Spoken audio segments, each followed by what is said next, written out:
আপনি উন্নতি করতে চান, জীবন যদি কিছু করতে চান তাহলে কিছু মানুষ থেকে দূরে সরতে হইব। যেমন কি হতে পারে ফ্যামিলির মানুষ, মা বোন, আত্মীয় স্বজন, ভাই বোন, যে কেউ হতে পারে, তার নাম বলা যাবে না, কিন্তু আপনি জীবনে কিছু করতে হলে তাদের থেকে দূরে সরতে মানে হইব। জীবনে যদি কিছু করতে চান হ্যাঁ। কিছু মানুষকে আপনার সাইড করতে হবে। হ্যাঁ, হয়তো সে হতে পারে মা অথবা বোন, হয়তো আত্মীয় স্বজন, বাপ, ভাই, বাবা। পরিবারের হতে পারে, বাইরের হতে পারে। তাদেরকে সাইড করা ছাড়া আপনি জীবনে কিছু করতে পারবেন না। একটা মানুষ কিন্তু সারা জীবন বিদেশ করলেও কোনো লাভ নেই। কোনো লাভ নাই। আপনি কিছু মানুষ থেকে দূরে সরতে হইবে, হয় তার বুকে বেদনা দিবেন, আপনার বুকে বেদনা থাকবে।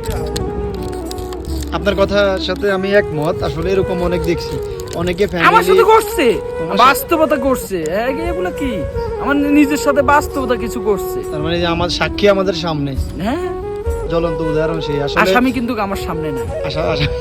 আসলে তোমার থেকে আমাদের শিক্ষা নেওয়া উচিত। এই যে প্রত্যেকটা প্রবাসীর এই যে একই একটা দুঃখ।